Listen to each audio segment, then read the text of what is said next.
새벽 1시. 팬티만 입고 있었던 나는 헐레벌떡 침대에서 일어나 반바지와 반팔을 꺼내 입었다. 뭐야, 이 시간에. 잠시만요. 핸드폰을 침대에 내팽개치고 책상 위에 국물만 남은 컵라면은 치울 새도 없었다. 난 서둘러 옷을 챙겨 입고는 문을 열었다. 헌데 아무도 없었다. 혼자 지내다 보니 환청이 느껴지는 건가 하며 다시 문을 닫고 잠궜었다. 그날은 그렇게 다시 밀린 공부를 끝내면서 하루가 흘렀다. 그리고 다시 잠에 청하려는데 잠에서 깬 건 핸드폰 알람 소리가 아닌 무언가 때문이었다. 그 무언가. 경건하지만 묵직하지는 않은 소리. 노크 소리였다. 잠결에 들어서 꿈인 줄만 알고 다시 몸을 뒤척이려던 순간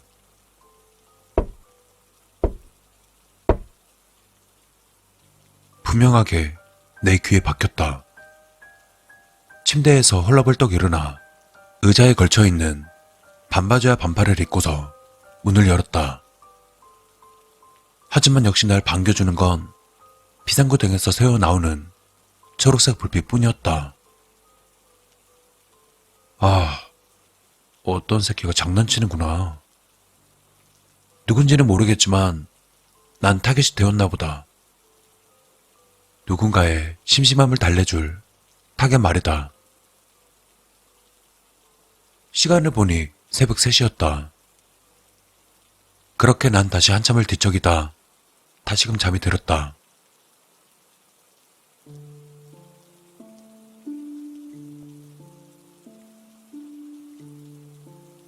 여름을 알리는 아침 매미 소리에 나는 다시 초점을 잡는다. 그리곤 다시금 꿈을 휘어잡는다.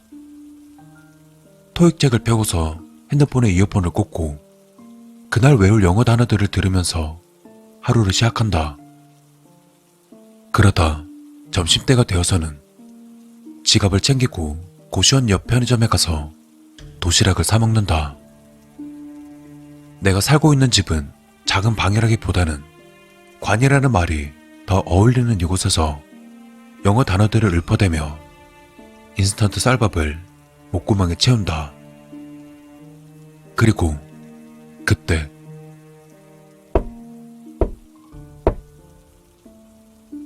그 녀석이 왔다. 나는 무시했다. 환청이거나 장난이겠지. 어차피 지금 나가봤자 그 녀석을 잡기에는 타이밍을 놓쳤다. 다시금 나는 나무 젓가락을 들고 밥을 풀려는데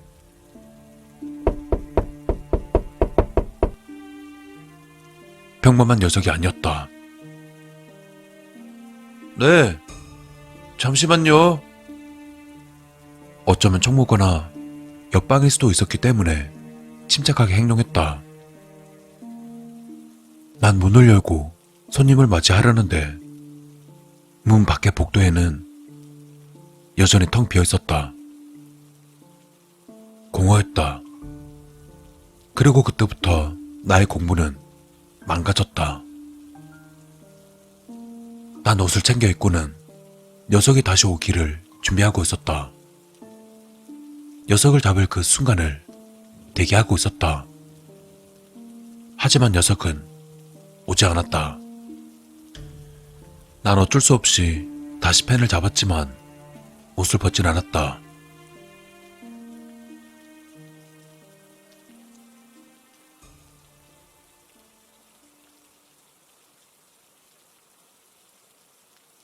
저녁 7시가 되어서야 문 밖에서 소리가 났고 그 소리는 고시원 총무가 복도를 청소하는 소리였다.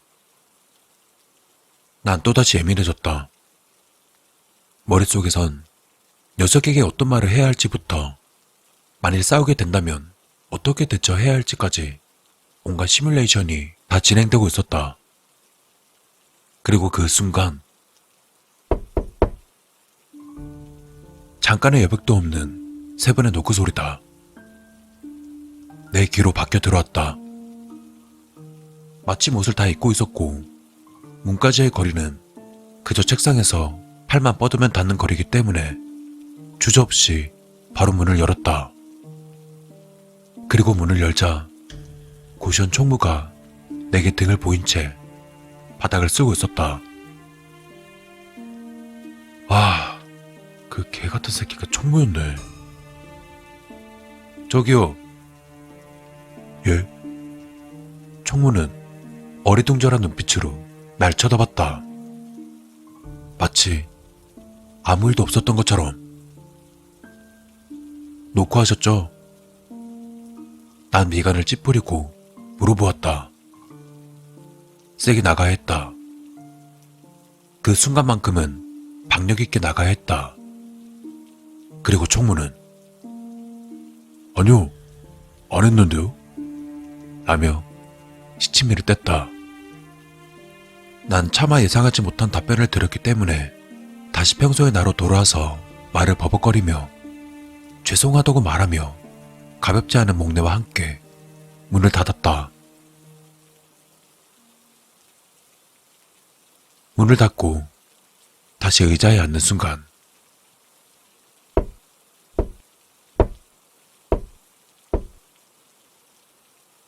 난 다시 문을 열었다. 아무리 소심한 나지만 그 순간만큼은 화를 참을 수가 없었다. 공부를 하는 동안에 누군가 쳐다보는 듯한 느낌 때문에 진도는 전혀 못 뺐고 잠을 자는 순간에도 누군가 나를 노리는 듯한 기분이 들어 편히 자지도 못했기 때문에 이번만큼은 제대로 본때를 보여주기로 했다. 아니 저기요! 총무는 우리 집 문 바로 앞에 있었다. 예? 왜 그러세요? 마치 그는 아무 일도 없었다는 듯 대답했고 나를 만만하게 보는 그 모습에 더 화가 치밀었다. 지금 녹화하셨잖아요. 장난쳐요? 그러자 총무의 얼굴이 굳었다. 총무의 굳은 표정과 그 입술 사이로 한마디가 새어나왔다. 안에서 녹화하던데요?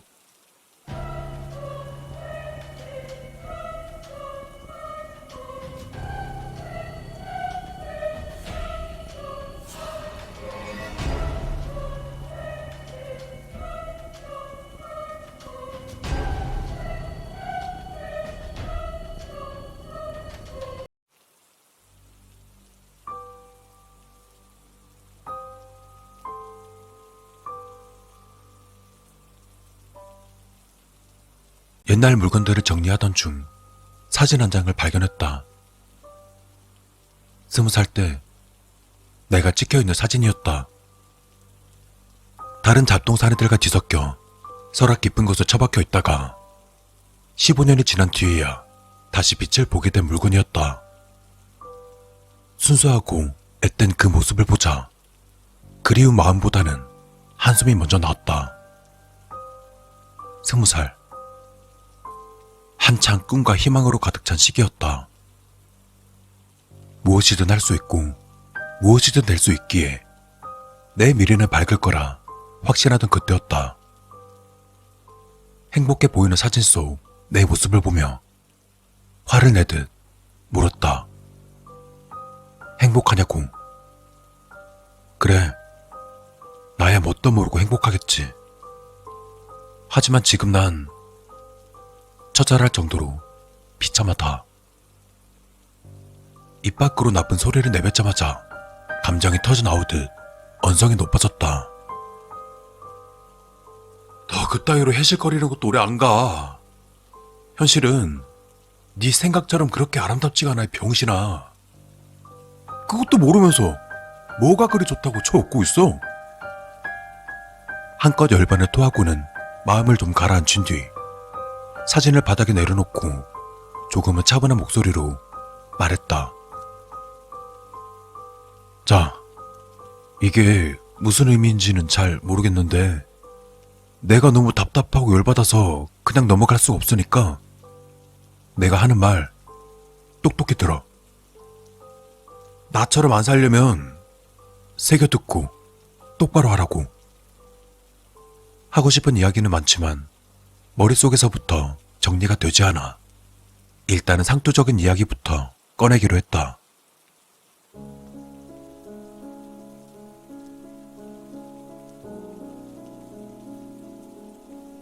대학 생활할 때 친구들 많이 만나. 괜히 쿨한 척 혼자 다니지 말고 공부도 열심히 해. 노는 게 좋아도 공부해놓으면 나중에 다 돌아오니까. 군대는 빨리 가고 휴학 길게 끌지 마. 시간 늘어지면 늘어질수록 힘들어지니까. 또 술도 작작 먹고. 되는 대로 늘어놓고 보니 꼰대 같은 이야기들 뿐이었다. 이런 걸 원한 건 아니었기 때문에 고개를 젓고는 진짜 하고픈 이야기를 시작했다. 2년쯤 뒤에 친구 주선으로 소개팅 자리 하나 들어올 거야. 거긴 그냥 나가지 마. 혹시라도 해야겠으면 애프터는 하지 말고, 연락도 하지 말고, 사귀지도 말고, 그냥 걔한테 빠져서 마음 주지 말란 얘기야. 그게 내 불행 시발점이니까.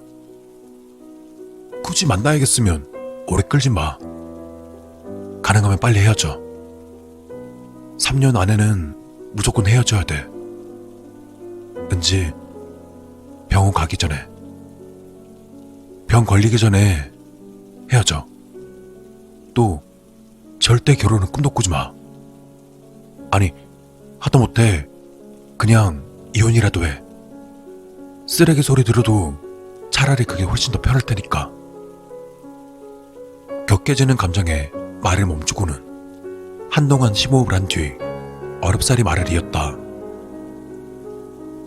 못 헤어지고 결혼하면 5년 동안 병수발 들게 될 거야.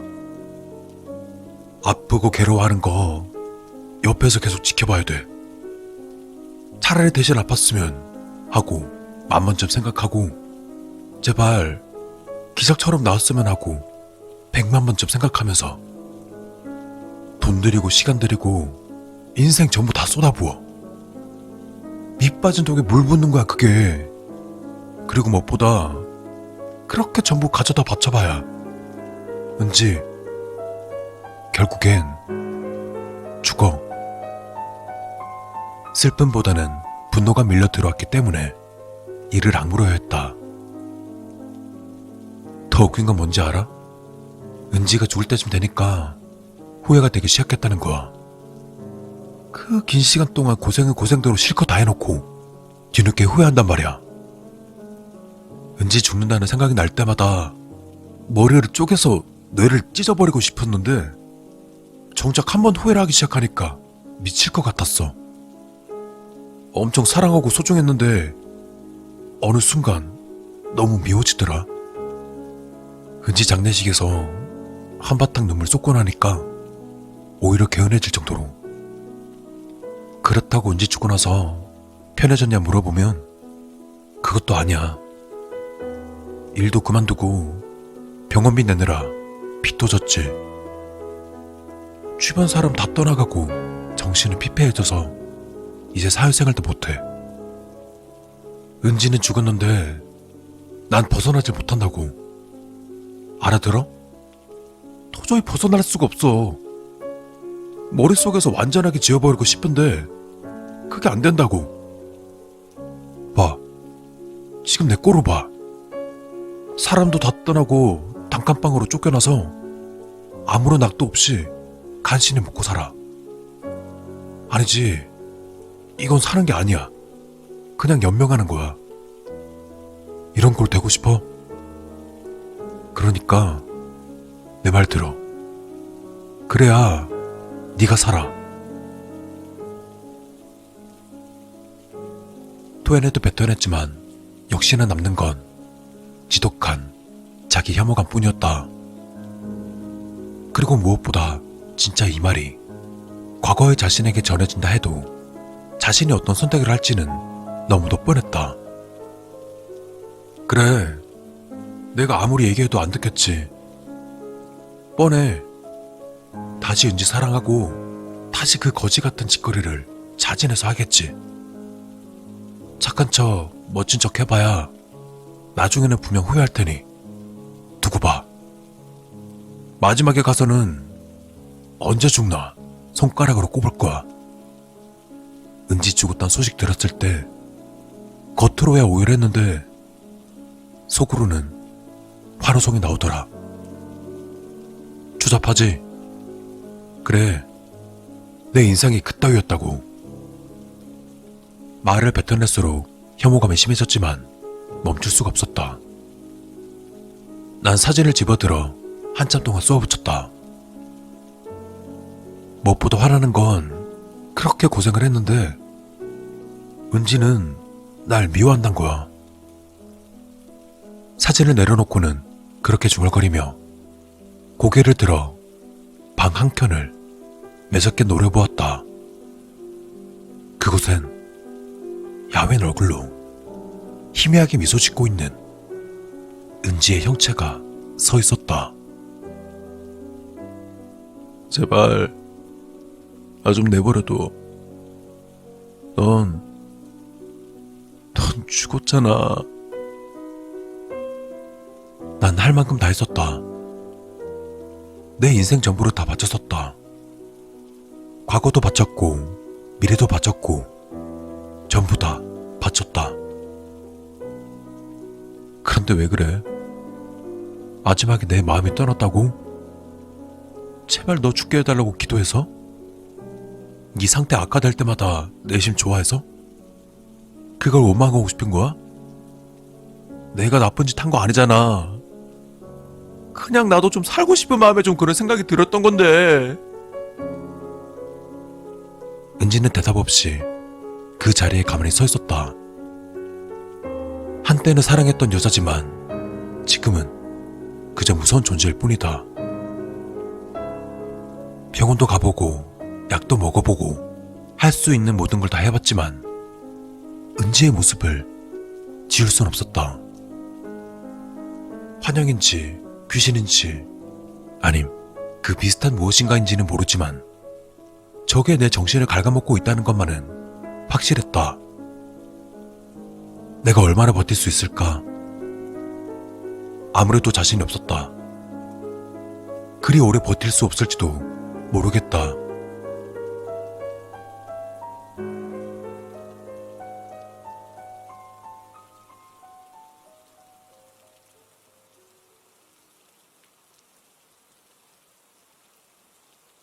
참담한 심정으로 다시금 옛날 사진 속 나를 향해 중얼거렸다.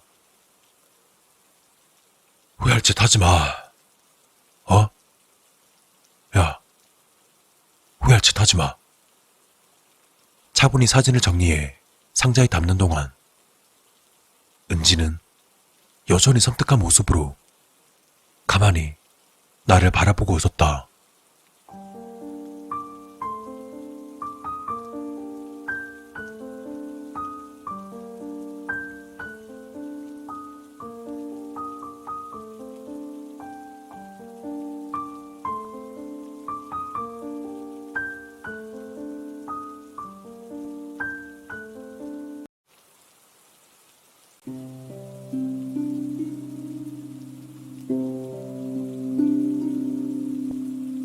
고등학교 3학년 때 겨울방학의 일이다.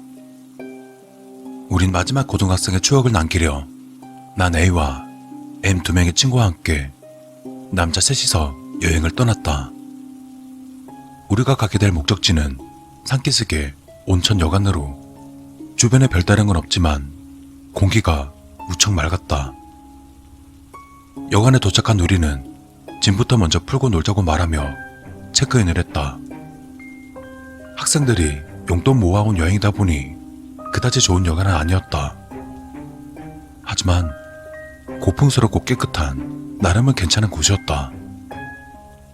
그렇게 우린 여관 현관에 들어서자 상당히 미인이신 여주인이 우릴 맞으러 나왔다. 어서 들어오세요. 여주인의 인사말에 우리 모두는 탄성을 내질렀다. 목소리 또한 상당히 매력적이었기 때문이었다. 그때 여주인은 우리의 짐들을 맡아주겠다며 우리의 짐을 들려 했었다. 보통 고용인이 짐을 옮기다 보니 M은 의아한 듯이 여주인에게 물었다. 사장님, 혹시 이 여관을 혼자 운영하시나요? 아니요, 고용인이 한 명 있는데 오늘 급한 일이 있대요. 우린 서로를 한번 마주 본 뒤 여주인에게 말했다. 짐은 저희가 챙길 테니까 방만 안내해 주시겠어요? 그러자 여주인은 고개를 숙인 뒤 앞으로 걸어가기 시작했다. 그리고 여주인이 뒤로 돌아서자 등 뒤에 무엇인가 있었다. 아이였다. 난 여주인에게 자녀분인지 물었다. 네, 맞아요. 죄송해요. 손님 받는 사람이 아이를 얻고 있어서. 우리 아이는 제가 옆에 없으면 금세 울어버리거든요. 아이를 얻고 일하다니 대단하다 싶으면서도 조금 이상하다는 생각도 들었다. 그 아이는 어떻게 봐도 6살은 되어 보였기 때문이다. 보통 그 정도 나이가 되면 엄마 등에 업혀 다니지는 않는다. 하지만 대놓고 말하기도 좀 그렇기 때문에 우린 그대로 조용히 방으로 갔다.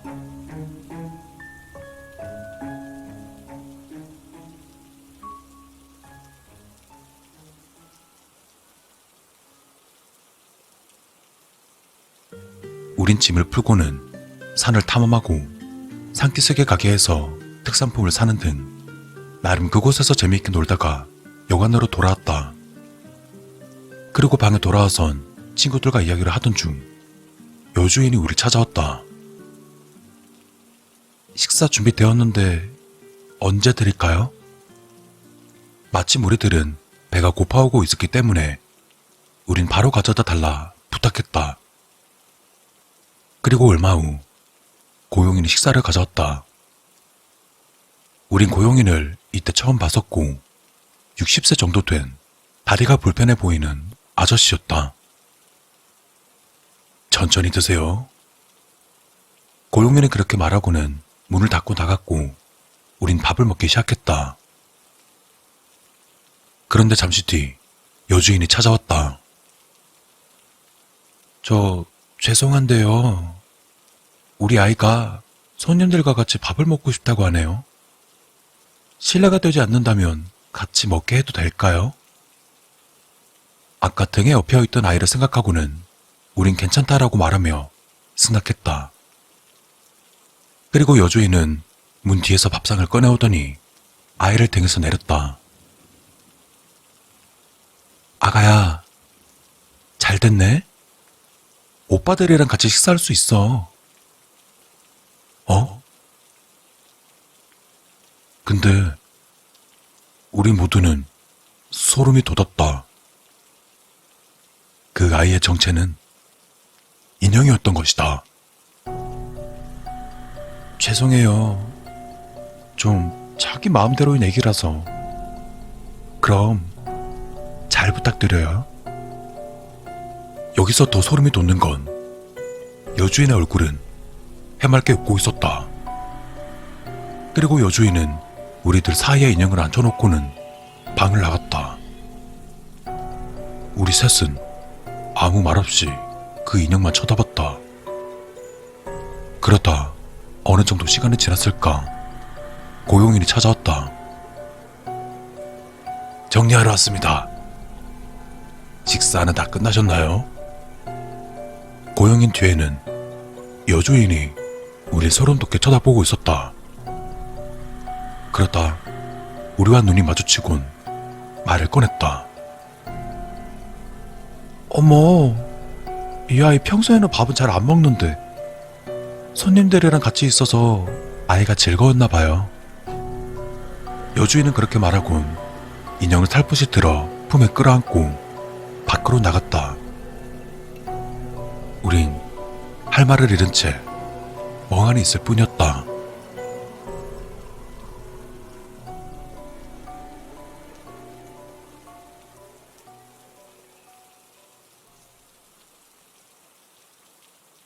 좀 전의 상황들은 우리에게 묘한 감정을 남겨주었다.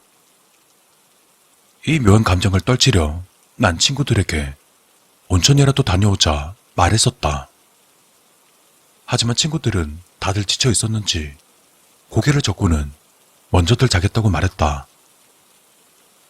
난 혼자라도 지금 이 감정을 떨쳐내려 목욕탕으로 향했다. 그렇게 나 혼자 목욕하고 기분 좋게 숙소로 돌아오자 우리들의 방 안에서 친구들의 키득거리는 소리가 들려왔다. 피곤하다고 잔다고 했던 녀석들이 자기들끼리 놀고 있나 싶어 순간에 나는 화가 났었다. 난 우리 방의 문을 세게 열었다. 그런데 방 안에서는 친구들은 좀 전에 그 인형을 사이에 두고 즐겁게 이야기를 하고 있는 것이 아닌가. 친구 녀석들은 미쳐 있었다. 그때 A는 날 한번 보더니 내게 말했다. 왔냐? 야, 너도 일로 와서 앉아봐. 이 아이가 하는 얘기 진짜 재밌어.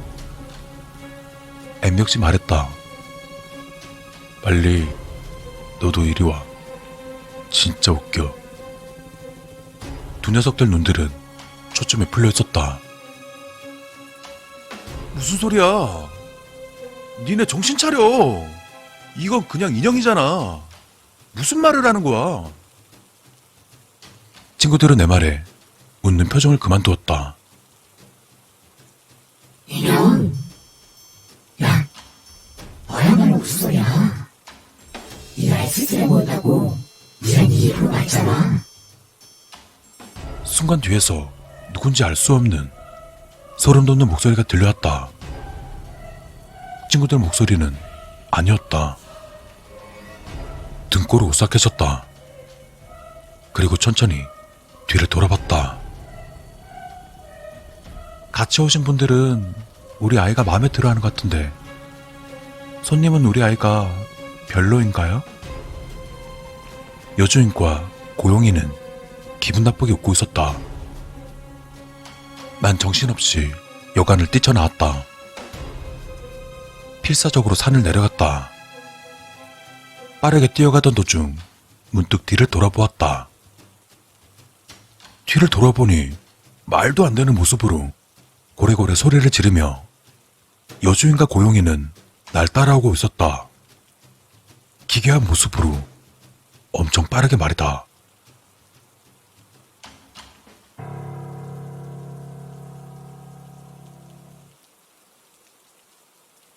산을 다 내려갈 무렵 희미한 빛이 보였기 때문에 난 그곳을 향해 필사적으로 달렸다. 그것은 택시였다. 난 온 힘을 다해 택시에 올라타고 빨리 출발해 달라고 소리쳤다. 운전사 아저씨는 어이가 없는 것 같았지만 내가 너무 필사적이었던지 알겠다고 말하며 급히 출발해 주셨다. 난 놀란 가슴을 쓸어내렸다.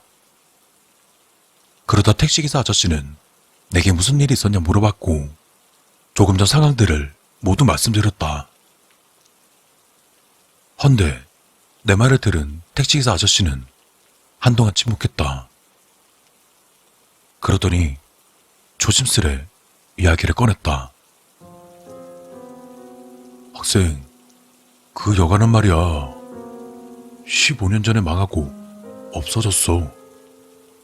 학생, 뭔가 착각을 하고 있는 것 같은데? 그리고 15년 전이면 학생은 아마 어린아이였을 텐데 말이야. 아저씨의 말을 듣고 한동안 멍해져서 할 말을 잃었다. 아저씨의 말에 따르면 그 여관은 여관 사장이 비투성이에 올라서는 일가족이 그 여관에서 자살을 했었다고 말했다. 여주인과 몸이 불편한 고용인 남편, 그리고 4살짜리 딸. 친구들을 두고 나온 게 걱정이었지만 다시 그곳으로 돌아갈 수도 없었다. 너무 무서웠다.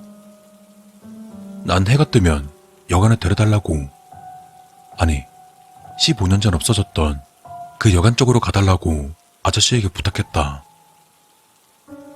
그리고 새벽녘이 되어 해가 뜨기 시작할 때쯤 난 택시를 타고 다시 그곳으로 돌아갔다. 그런데 아저씨의 말은 사실이었다. 그 여관 건물은 밖에서 봐도 아니다 보일 정도로 상당히 낡고 허물어진 여관이었고, 그 건물 안으로 친구들이 쓰러져 있었다. 난 서둘러 친구들을 일으켰고, 친구들은 이곳이 어딘지, 왜 여기에 누워 있는 건지 아무런 기억을 못하는 듯 보였다. 마치 하늘에서 뚝 떨어진 것처럼.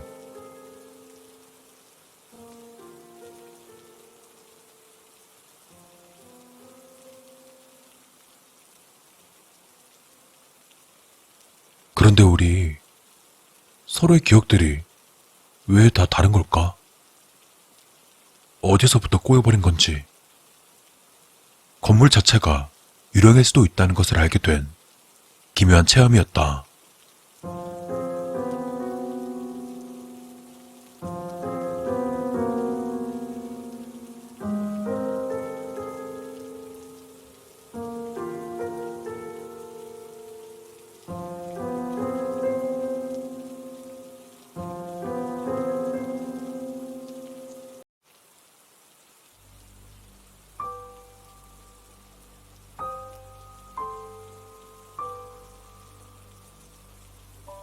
수연은 20살의 평범한 대학생이다.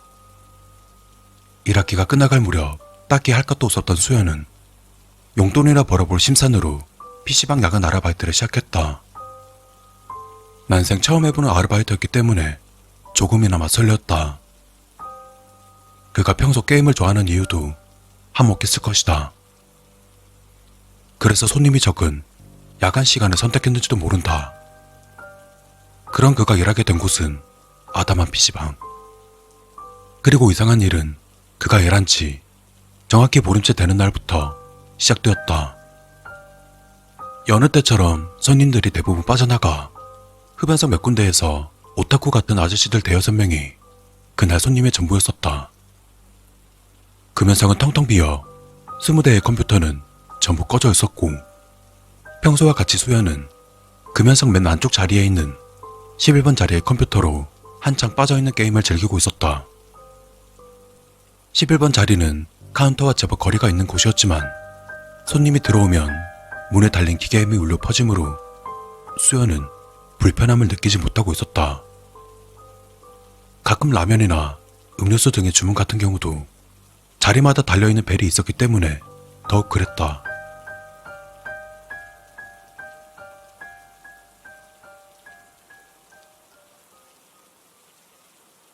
그렇게 시간이 흘러 흡연석 아저씨들도 잠에 빠진 모양인지 가게 안에서는 정막만이 감돌았다.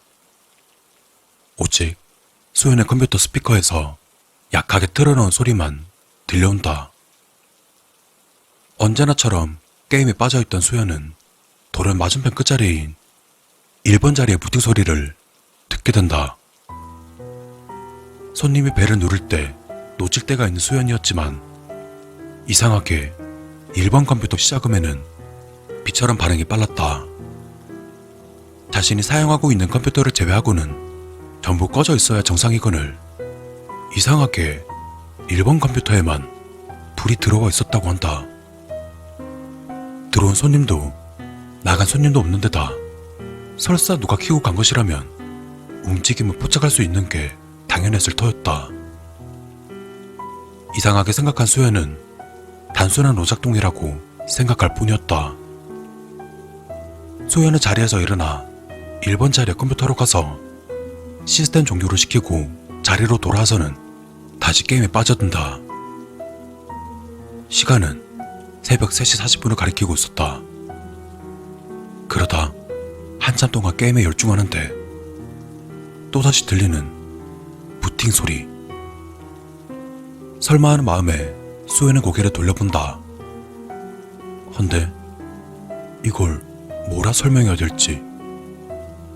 1번 자리 모니터에서 윈도우 로고가 나타나며 부팅이 되고 있었다. 수연은 짜증스럽게 일어나 한 번 더 1번 자리의 컴퓨터를 끄고는 다시 돌아왔다. 자리로 돌아와 보니 게임 속 죽어있는 캐릭터를 바라보며 수연은 중얼거렸다. 그리고 그 순간 붕 하는 소리와 함께 다시금 들려오는 컴퓨터 부팅 소리. 역시나 1번 자리 컴퓨터였다. 여기까지 이르자 수연은 알 수 없는 불길함에 사로잡혔다. 자리에서 일어나 주변을 둘러보는 수연. 아니나 다를까 흡연 속의 아저씨들은 이미 골아떨어져 등받이 의자에 목을 기댄 채 이까지 벌리고 자고 있었다. 단순히 자기를 골려주려고 1번 컴퓨터를 켜고 얼른 자리로 돌아가 자는 신용을 할 만한 인간들로는 전혀 생각되지 않았다.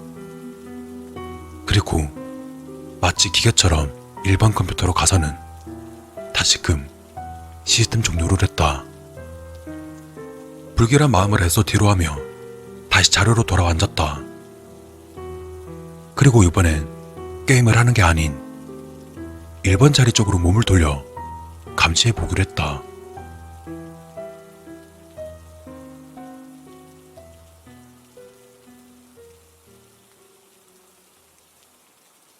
(10분) (15분) (20분이) 다 돼갈 무렵까지 아무런 반응이 없자 수연은 안도의 한숨을 내쉬었다.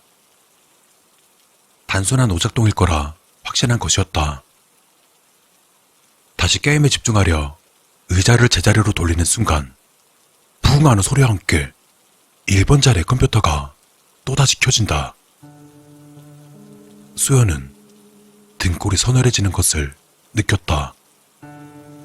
20분을 지켜볼 동안 꿈쩍도 않던 컴퓨터가 시선을 거두자마자 다시 켜진다는 건 상식적으로 도저히 납득할 수 없었다. 그렇게 멍하니 넋이 나간 듯 1번 컴퓨터를 바라보는 수연. 윈도우 로고가 사라지며 파란색 바탕화면이 나타난다. 그런데 믿을 수 없는 일이 일어났다. 1번 컴퓨터의 마우스 커서가 미친 듯이 움직이기 시작하는 게 아닌가. 아이콘을 클릭하는 것도 아닌 그냥 마구잡이로 누군가 마우스를 움직이는 것처럼 좌우로 심하게 휘청거렸다. 안색이 새파랗게 질린 수연은 음악이라도 틀어야 진정될 것 같아 재빠르게 카운터로 뛰어갔다. 물론 켜진 1번 컴퓨터를 카운터 메인 컴퓨터로 강제 종료시킬 생각이었다. 한 걸음 한 걸음 나름 빠르게 걷고 있었다고 생각한 수연이었지만 1번 컴퓨터를 지나치는 그 순간만큼은 절대 빠르게 느껴지지 않았다. 최대한 고개를 숙여 1번 컴퓨터를 보지 않으려 애쓰며 간신히 카운터까지 도착한 수연의 몸에선 식은땀이 비오듯 흐르고 있었다. 서둘러 메인 컴퓨터 앞에 앉은 수연은 서둘러 음악 재생 버튼을 눌러 볼륨을 최대한 크게 틀어놓았다. 그리고 바로 서버로 넘어와서는 1번 컴퓨터를 강제 종료시켜버렸다. 1번 컴퓨터가 꺼진 것을 확인하고 나서야 수연은 조금이나마 긴장이 풀리는 것을 느낄 수 있었다.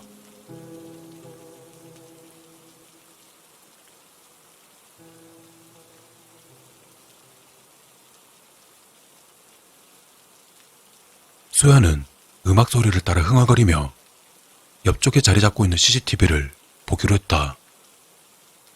가끔씩 입 벌리고 잠들어 있는 오타쿠 아저씨들의 모습을 훔쳐보며 배꼽을 잡았던 탓에 이번 역시 그렇게라도 이 기분을 날려버리려고 한 것이었다.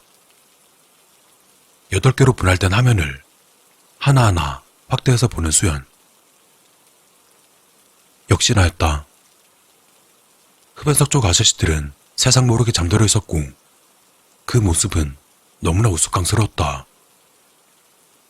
파리가 입안에 들어가도 모를 만큼 입을 쩍 벌리고 있는 아저씨를 비롯해 8명의 모습을 살펴보며 CCTV 화면을 하나씩 넘긴다.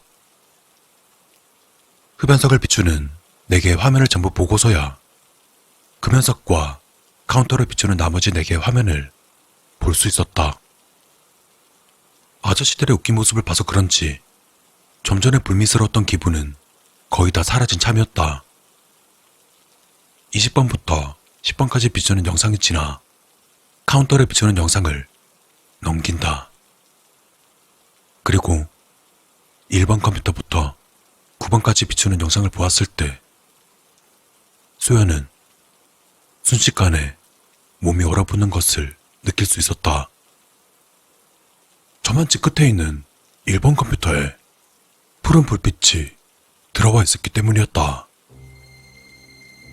분명히 강제 종료시켰는데 대체 언제 켜진 거지?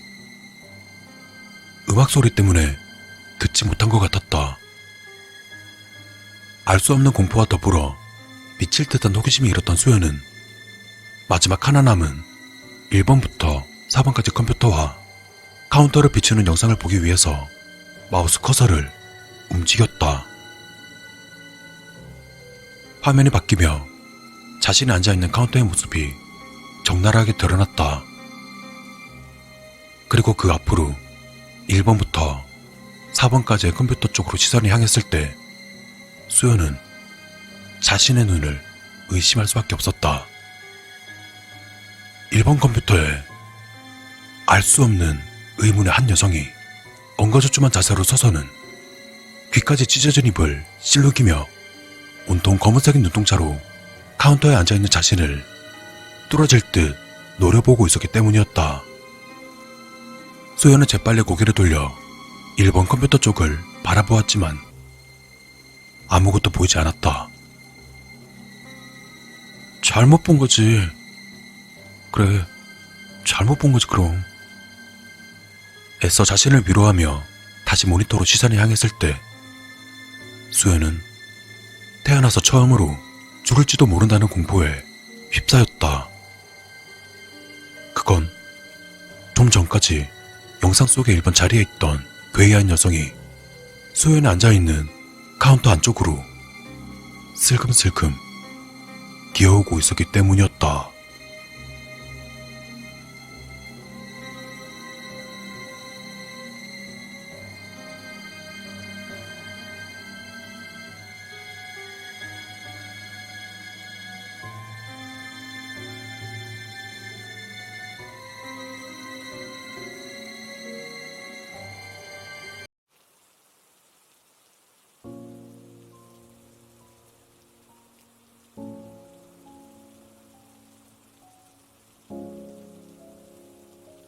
기나긴 재수 생활을 마치고 용돈벌이 겸 알바 자리를 찾고 있었다. 마땅히 해본 알바는 딱히 없어서 집 앞에 있는 편의점에 약 3개월간 단기로 야간 아르바이트를 시작하게 되었다. 아무래도 남자이기도 하고 페이가 주간보다 높기 때문에 난 망설임 없이 주말 야간 근무를 시작했고, 귀신보단 사람을 무서워하는 나에겐 야간 타임이 적성에 맞을 것 같았다. 첫 주 근무에는 평일 야간 근무자가 내게 간단한 인수인계와 포스기, 물품 받는 법 등을 알려주기 위해 같이 근무를 서게 되었다. 그분은 나보다 4살 더 많은 소방 공무원 준비생이었는데 워낙 선한 인상의 형님이라 첫날 근무날부터 바로 친해질 수 있었다. 형님은 이것저것 챙겨주고 알려주며 나에게 여러 정보를 알려주었고, 새벽 3시쯤에 먼저 퇴근하셨다. 그렇게 첫날은 첫 근무이다 보니 엄청 쫄아 있었고 잠이 들거나 그러진 않았다. 설령 잠이 들려 해도 야간 주말이라 사람의 왕래가 생각 외로 많았기 때문에 나태해질 틈이 없었던 것 같다. 첫날의 근무는 그 형님께서 너무 잘 알려주시고 인수인계를 확실하게 해주셨기 때문에 쉽게 마칠 수 있었다. 그리고 그 다음날 마지막으로 형님과 2인 근무를 서게 되면서 그 형이 나에게 물었다. 어제 새벽에 별일 없었냐? 갑자기 바람이 분다거나 문이 열린다거나. 갑자기 뜬금없는 질문에 난 의아했지만 어제는 첫날이라 긴장했던지 오싹한 기분을 느낄 여지도 없었고 실제로 어떤 이상도 없었기 때문에 나는 전혀 그런 일은 없었다고 답했다. 사실 그 형님이 무엇 때문에 그 질문을 했는지는 어렴풋 짐작하고 있었다. 우리 동네는 서울이긴 하지만 과거 좀 낙후되었던 동네로 여러 도시 괴담이 존재하는 곳이다. 그중 편의점과 관련해서도 몇몇 도시 괴담이 존재하는데 그중 한 가지 이야기를 전해주자면 보통 야간 근무에는 여자를 잘 두지 않지만 아무래도 그 당시는 아무 알바생이나 뽑는 시절이었고 점주가 여자 알바생을 야간 근무자로 고용했었던 것으로 안다. 해당 점주는 알바생을 감시한다는 이유로 새벽마다 편의점에 불시 방문을 했었고 졸고 있는 알바생을 훈계하거나 질타했다고 한다. 그러다 점점 점주의 도가 넘게 되었고 근무 태만과 여러 가지의 약점을 빌미로 성폭행까지 했다고 한다. 결국 후유증으로 그 여자 알바생은 해당 편의점 관리실에서 일요일 새벽 2시 40분에 자살을 했다는 이야기다. 그 뒤로부터 새벽 2시 30분이 넘어가면서부터 알바생들이 졸고 있으면 자살했다는 그녀가 나타나서 조용히 들어와서는 알바생을 빤히 쳐다보거나 물품 진열대를 왔다 갔다 한다는 괴담이다. 하여간 괴담 내용은 대략 이런 내용이며 워낙 우리 동네에서는 유명한 도시 괴담이라 편돌이나 편순이가 아니었더라도 대강 알고 있던 이야기였다. 무튼 아무래도 그 형님이 근무 선지 얼마 안 된 나를 놀려주려고 그랬나 싶었다. 그래서 나도 형님께 그 이야기는 이미 알고 있다고 고웃음 쳤고 안 놀래켜줘도 된다고 이야기했다. 하지만 그 형님은 일단 자기 이야기를 들어보라는 것이다. 너도 그 이야기는 알고 있구나. 근데 거짓말 같지? 근데 나는 직접 겪었어. 아니, 진짜야. 그 형님의 이야기는 다음과 같았다. 원래는 그 형님도 내가 담당하고 있는 주말 야간 근무자라고 했다. 주말 야간 근무를 한 달 정도 하니 새벽마다 공부하기에도 지치고 요령도 어느 정도 생겨서 여유 시간이 많았다고 한다. 그러다가 어느 날은 일요일 새벽 2시쯤에 잠이 들었는데 갑자기 한기가 느껴졌다고 한다. 그때의 계절은 찬바람이 불기 시작하는 11월쯤이었다. 쌀쌀한 날씨이긴 해도 출입문이 닫혀 있으면 바람이 들어오지 않았기 때문에 그리 춥진 않았지만 갑자기 느껴진 한기에 그 형님은 잠에서 깨었고 출입문을 바라보니 출입문이 열려 있었다고 했다. 그런데 한 가지 이상한 점은 보통 출입문에는 손님이 온 것을 인지하기 위해 딸랑이를 달아서 문이 열고 닫히면 소리가 나기 마련인데 해당 종소리나 딸랑이 소리가 전혀 들리지 않았다는 것이다. 물론 너무 깊이 잠들어 그 소리도 못 듣고 잘 수도 있지만 누워서 자는 것이 아닌 이상은 걷잠 자는 정도라 그 정도 소리에는 깨어야 했다고 한다. 하여간 그 형님은 손님이 온 것으로 파악돼서 진열대와 주변을 둘러보았는데 한 원피스를 입은 여자 손님이 와 있었다고 했다. 흰색 바탕 원피스에 방울과 같은 땡땡이 점박이 원피스를 입은 여자로 진열대 쪽을 바라보고 있었다. 얼굴은 자세히 보이지 않았으나 11월 달이면 나름 꽤 춥기 때문에 절대 원피스를 입을 계절은 아니므로 의구심이 들었다고 한다. 그리고 시간을 확인하니 대략 2시 43분쯤이었다. 그렇게 그 형님은 그 여자의 동태를 유심하게 살피기 시작했다. 그 여자는 삼각김밥 따위에 냉장식품 지낼 때를 뚫어져라 쳐다보고 있었다. 또한 어떠한 미동도 없었다. 1분, 3분, 5분. 아무래도 새벽 시간이기도 하고 행태가 너무 수상해 계속 쳐다만 볼 수밖에 없었다고 한다. 그러다 계속 보니 어느새 자기도 공포감에 지배되기 시작했고 그 여잔 어떠한 미동도 없이 고개만 푹 숙이고 지낼 때만 바라보니 어떻게 해야 할지를 몰랐다고 한다. 그러다 열려있는 출입문을 닫는다는 핑계로 그 여자를 좀 더 가까이에서 파악하려고 마음을 먹었다. 그러다 문을 닫으러 가는 사이 그녀의 얼굴을 보려고 노력했지만 진열대 쪽으로 얼굴을 푹 숙이고 있었기 때문에 얼굴은 제대로 보지 못했다. 다만 입으로 무언가 중얼중얼 거리는 것은 알 수 있었는데 마치 형님은 이렇게 들렸다고 한다. 자니? 자면 안 돼. 자니? 자면 안 된다고. 졸지 마. 형님은 너무 무서웠고 소름이 돋았다.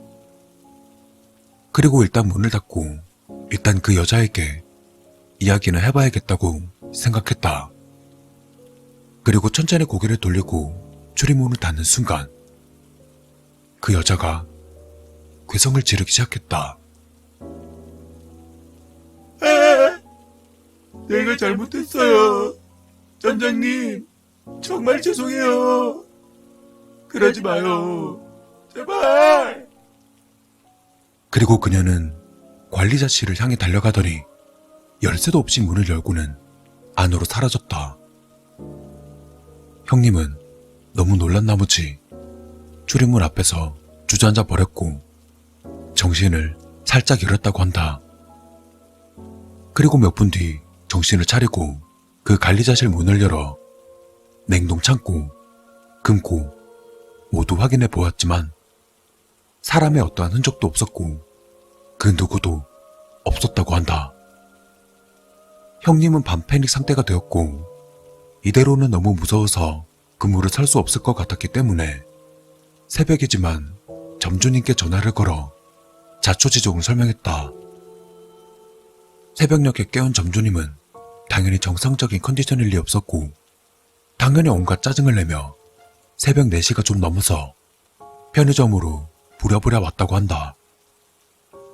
그리고 당연히 그 형님 말을 믿지 않았고 근무 태만으로 졸아서 헛것을 본 거 아니냐고 오히려 질타를 하며 혼냈다.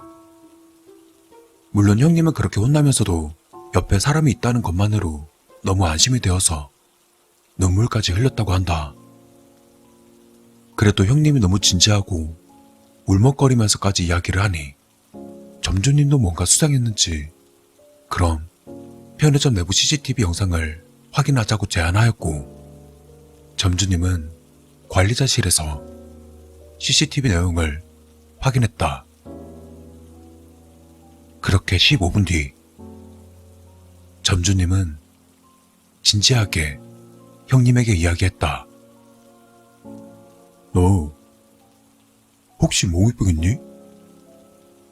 형님은 무슨 소리인가 싶어 그런 병은 없다고 했다.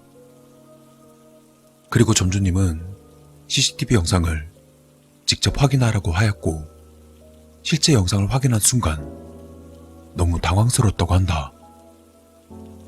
이 CCTV 내용은 실제 나도 2번째 날 형님께서 직접 보여주었기 때문에 알 수 있었는데 영상에 기록된 것은 다음과 같다. 새벽 2시 38분경 그 형님은 판매대 의자에서 졸다가 갑자기 일어나더니 출입문을 향해서 걸어간다. 그리고 자기가 직접 출입문을 열어놓고 다시 판매대 의자에 앉아서 졸기 시작한다. 그리고 몇 분이 안 지나서 2시 43분경 형님은 추위를 느끼며 졸음에서 깨어나게 되고 자신이 열어놓은 출입문을 의아하게 쳐다보며 앉아있는다. 그리고 제자리에서 갑자기 냉장식품 진열대 쪽을 계속 쳐다보고 해당 구역의 CCTV에는 아무도 잡히지 않는다. 그렇게 5분간 그는 아무도 없는 곳을 응시하며 가만히 있다가 어느 순간 다시 일어나 출입문을 다시 닫으러 움직이고 다시 출입문을 닫는 순간 그의 시선은 관리자실을 향하게 된다.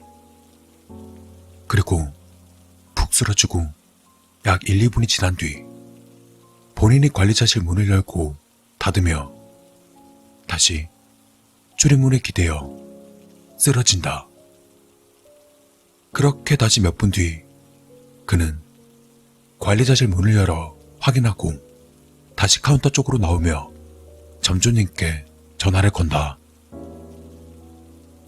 이것이 약 10분간 있었던 CCTV 내용이며 이는 내가 봤을 때 묘사된 내용이다. 사운드는 따로 저장되지 않아서 어떠한 소리나 그런 것은 느껴지지 않았지만 형님의 시선이나 공포감은 충분히 느낄 수 있는 영상이었다. 형님은 CCTV 영상을 내게 보여주며 자신은 절대 이러지 않았다고 한다. 아무래도 자기가 귀신에 홀렸던 것 같다고 말했다. 형님은 너무 무서워서 야간 근무를 때려치고 평일 야간 근무로 바꾸었으며 다른 알바생을 구하여 주말 야간 근무를 시켰으나 그 알바생도 한 달을 채우지 못하고 헛것이나 현상을 목격해서 겁에 질린 채 탈주를 하게 되었다. 그리고 그 뒤에 들어온 사람이 바로 나인 것이다. 형님의 이야기와 형님께서 보여주신 CCTV 내용으로 실제 형님의 자작극인 것인지 아니면 형님이 정말 귀신에 홀려 그러한 행동을 하였는지는 정확히 모른다. 다만 그 형님의 관점에서는 그 여자를 진짜 보았고 그 여자의 괴성도 들었다. 그리고 그 형님이 묘사한 그녀의 원피스 그리고 행동에 솔직히 나도 찝찝함을 느낄 수밖에 없었다. 하여튼 이 이야기를 들은 이후로 나도 겁쟁이가 되어버린 것인지 새벽 2시에서 3시 사이에는 절대 졸지 않았고 스피커폰으로 음악을 크게 켜놓고 어떻게든 버텼다. 물론 그 과정에서 출입문 딸랑이 소리가 안 들리는데 저절로 문이 열린다거나 종종 알 수 없는 시선이 느껴지는 경우가 있었다. 다행인지 불행인지 그때마다 술 취한 새벽 손님들이 찾아와서 그러한 정적을 깨워주었기 때문에 다행히 홀렸다는 정도까지 가진 않았다. 그렇게 나는 3개월간 단기 알바를 무사히 마쳤다.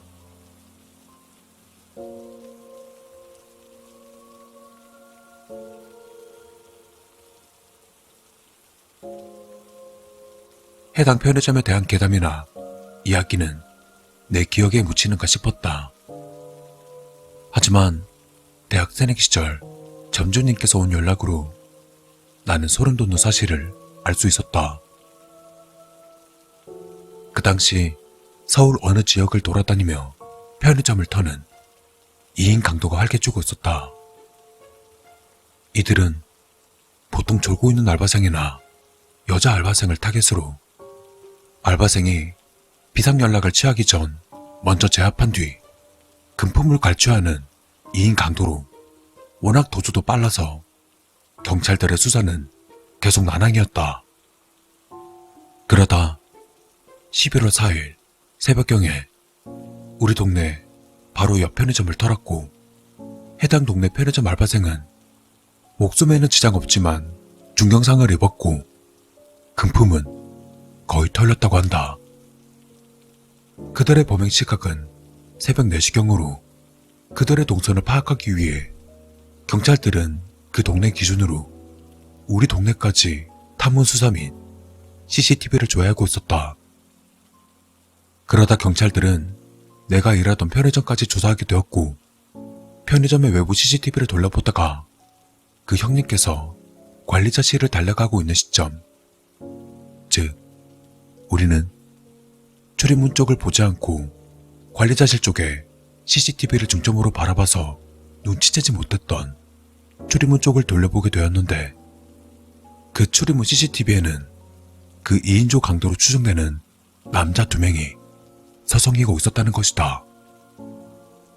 물론 내부로는 들어오지 않고 이상행동을 하는 형님을 쳐다보다 다시 자신들의 갈 길을 갔다.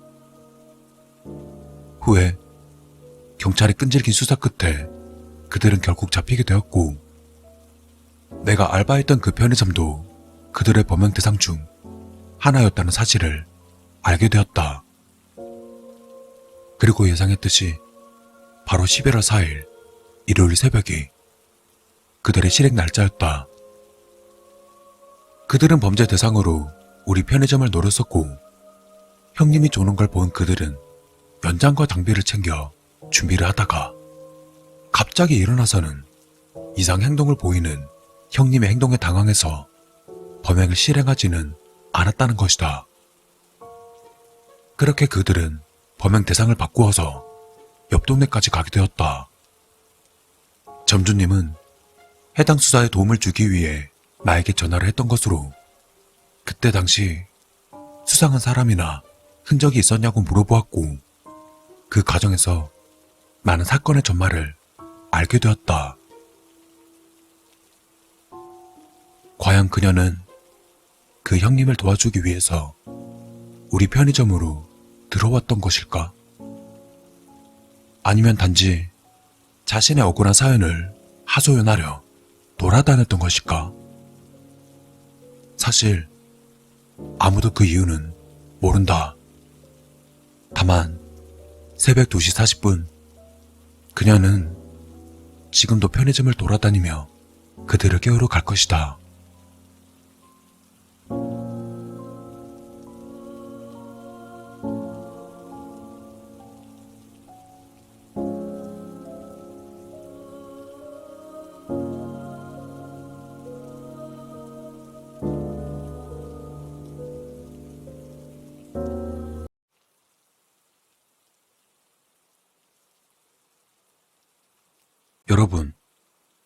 여러분들 친구 중에 말이죠. 거짓말 잘하는 친구 하나씩은 있죠. 저는 거짓말을 밥 먹도록 하던 그 친구에 대해서 이야기하려 합니다. 친구의 이름은 가명입니다. 오해 없으시길 바라겠습니다. 아, 그리고 이 이야기는 실화입니다.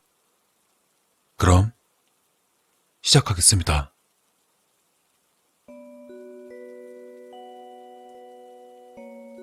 때는 내가 초등학생 때의 일이다.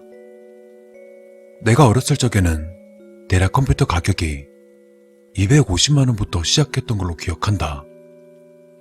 그러니 밖에서 공차고 놀고 숨바꼭질이나 그런 장난으로 시간 때우는 게 대다수. 요즘은 흔하지만 당시 내가 어렸을 적엔 핸드폰도 없었다고 보면 된다. 그날도 여느 날과 다름없이 동네 친구들과 모여 공차면 놀고 있었는데 벌구라는 친구가 등장했다. 야, 저기 땡땡산에 사람 죽은 것들은요? 뻥치지 마. 너 맨날 뻥이잖아. 저번에 집에 게임기 산다고 자랑했을 때 니네 엄마가 게임기 산 적 없다고 했거든? 아니야. 이거 진짜야. 슈퍼 아줌마가 그랬어. 2명이나 죽었대. 누가 칼로 찔렀다던데? 나와 친구들 모두는 믿는 척 따위도 하지 않았다. 이건 무조건 뻥이다. 이 녀석은 입벌구다. 입만 벌리면 구라다. 그래도 역시 우리들은 어린아이였나 보다. 슈퍼로 귀엽고 찾아가서 그 사실에 대해 물었다. 역시나였다. 역시나 거짓이었다. 입벌구 저 자식은 숨 쉬는 것 빼곤 믿으면 안 될 놈이었다. 항상 거짓말. 항상 주의를 끌고 싶어 하는 것 같았다. 그런데 벌구는 좀 특이한 게 있었다. 또래 애들은 험하게 놀아서 그런지 몸에 상처가 자주 생겼었지만 벌구는 상처라기보단 멍이 좀 많은 편이었다. 당시에 나와 친구들은 넘어지거나 어디 부딪혔던 거라 가볍게 생각했고 친구들 누구도 물어보는 사람이 없었다. 우리도 까지고 피나고 멍드는 건 흔했으니까. 어렸을 적 우리들은 전투적으로 놀았었다. 그러다 어느 한날은 벌구가 우리 집에 놀러왔을 때 우리 어머니가 벌구에게 물었었다. 벌구야, 팔에 멍이 왜 이리 많니? 누구랑 싸웠어? 아니에요. 넘어진 거예요. 축구하다 넘어져서 그래요. 축구를 어떻게 하길래 그리 심하게 들어. 적당히들 좀 해. 제가 제일 열심히 하거든요. 생각해보니까 그때 이상한 걸 느꼈어야 했다. 벌구는 항상 골키퍼였다. 초딩축구에서 몸을 날려서까지 막는 것 따위는 없었다. 전혀 멍들 일 없는 포지션이었다. 그 당시엔 그냥 넘겨들었다. 그거마저 거짓말일 줄은 꿈에도 몰랐으니까. 며칠 뒤 초등학교 체력 검정 시간이었다. 50m 달리기를 뛰는 도중 벌구가 쓰러졌다. 담임 선생님은 벌구를 얻고서는 양호실로 급히 뛰어갔다.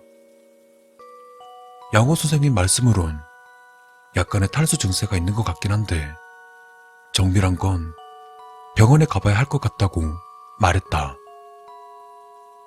그러다 벌군의 어머니께 연락을 취한 뒤 병원으로 데려가라 했지만 벌군의 어머님은 극구 사양하며 직접 학교까지 찾아오더니 벌구를 데려갔다. 선생님들 사이에서 뭔가 좀 이상하다고 했다.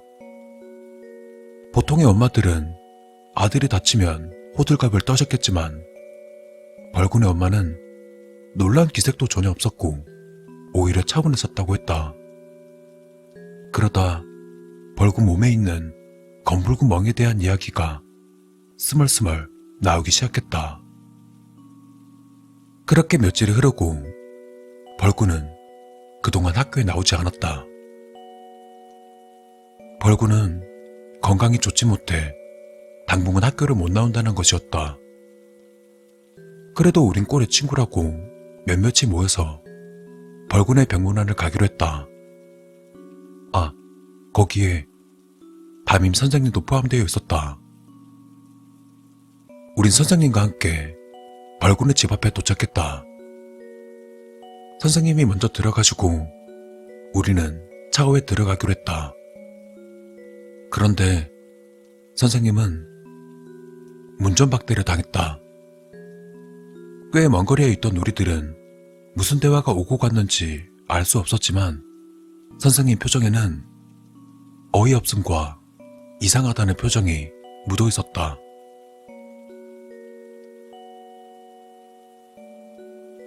그날 초저녁쯤 운동장에서 놀고 있는 우리에게 벌구가 나타났다. 헌데 벌구의 얼굴은 엉망이었다. 어디서 맞고 온 게 확실했다. 벌구는 울면서 이야기했다. 얘들아, 나 좀 살려줘. 아빠가 날 죽일 것 같아. 지금 도망 나온 거야. 나 좀 살려줘. 그때 알아차렸어야 했다. 당시 벌구가 우리에게 울며 말할 때 우린 그것마저 뻥일 것이라 생각했다. 우리 모두는 장난치지 말라고 했다. 누구랑 싸웠냐며 그저 웃기만 했었다. 그렇게 10분 정도가 지나고 벌구네 엄마가 벌구를 찾으러 왔다. 벌구는 무릎까지 꿇으며 살려달라고 빌었다. 나와 친구들은 그 모습을 지켜볼 수밖엔 없었다. 그 광경이 너무 이상해서 어머니께 말씀드렸다. 아마 친구들도 부모님들께 말씀드렸을 것이다. 그리고 당일 저녁 벌구네 집 앞에 우리 아버지와 다른 친구 부모님들이 모였다. 훈계가 너무 지나친 거라 여긴 부모님들이 벌구의 부모님을 말리러 왔던 것. 친구네 아버지가 먼저 문을 두드리셨다. 벌구네 집 앞에선 누군가의 울음소리가 흘러나오고 있었다. 벌구네 부모님은 문을 열어줄 마음이 없었던 것 같다. 그러다 친구네 어머니는 옆집에 들어가 경찰에 신고했다. 집에서 아이가 우는 소리는 들리는데 문은 열지 않는다고. 얼마 뒤 경찰이 도착했다. 그런데 경찰이 문을 힘껏 두드려도 역시 열어주지 않았다. 이상함을 느낀 경찰은 119에 전화해 긴급히 문을 열기로 했다. 어느덧 119 도착으로 문을 연 뒤 어린아이들은 그 광경을 볼 수 없었지만 그 광경을 지켜본 어른들은 경악을 금치 못했다.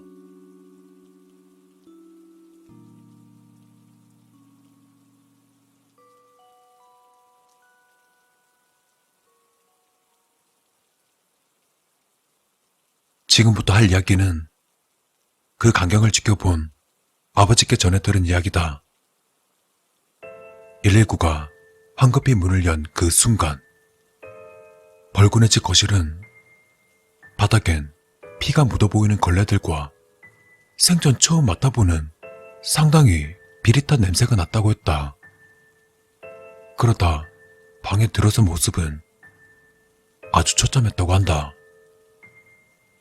벌구는 밧줄로 묶여 있었고 온몸엔 심한 상처와 속옷 한 장 걸치지 않은 모습으로 바닥엔 피와 배설물이 난자 있다고 한다.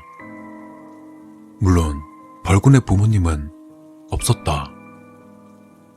그 광경을 본 119 대원들은 황급히 벌구를 병원으로 옮겼다고 한다. 그러다 며칠이 흐르고 벌구의 부모님들은 경찰에게 붙잡혔다. 벌구는 병원으로 후송된 뒤 정신과 감정까지 받았다고 한다. 그동안 심한 학대로 벌구의 심신은 매우 지쳐 있었다.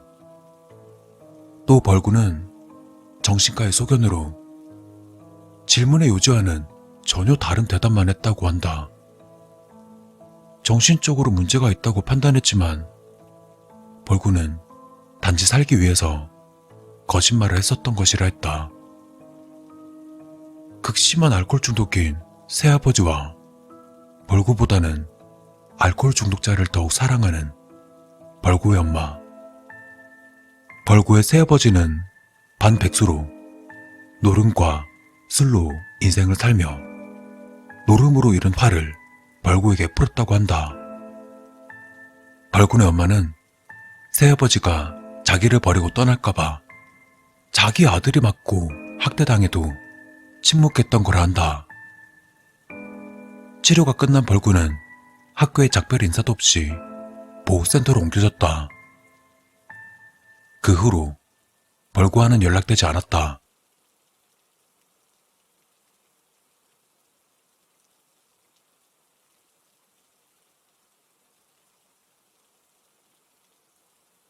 그리고 약 17년이 흐른 뒤 동창회에서 벌구를 만났다.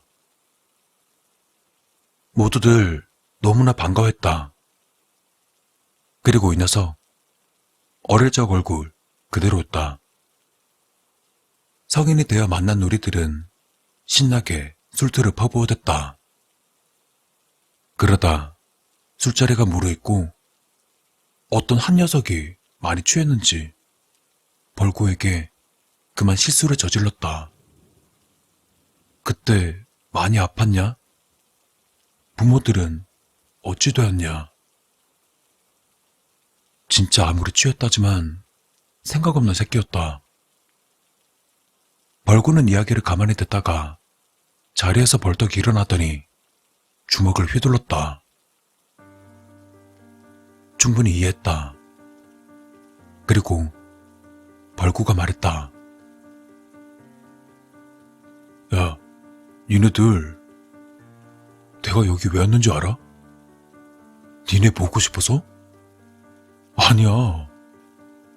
니들이 원망스러워서 나왔어. 내가 그때 얼마나 무서웠는지 알아? 그 개새끼가 어디다 말하면 죽인다고 협박하더라. 어떻게든 니들이 알아주길 바랬어. 너무 힘들고 무서웠다고. 니들은 한 번이라도 나한테 관심 준 적 있냐? 잊고 있었다. 모두 잊고 있었나 보다. 벌구는 항상 거짓말을 하면서 자신을 봐주길 원했다. 얼마나 아픈지, 얼마나 힘든지 알아달라는 것이었다. 얘들 보는 게 오늘이 마지막이라고 생각하고 온 거다.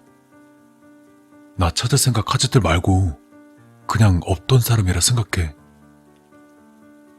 그렇게 벌구는 가버렸다. 벌구의 뒷모습을 지켜보던 우리는 아무 말도 할 수 없었다. 하지만 우리들은 모두 알고 있었다. 벌구가 학대를 당했던 것도, 새아버지가 벌구를 때린다는 것도 경찰이 밝히기 전에 우린 알고 있었다. 벌구 녀석은 모를 것이다. 벌구가 처음 학대를 당했을 때부터 벌구네 새아버지는 우리에게 나타났다. 또 벌구네 어머니도 마찬가지였다. 운동장에게 놀고 있는 우리에게 먹을 것을 사주며 우리의 입들을 침묵시켰다. 그냥 우린 비겁한 새끼들이었다.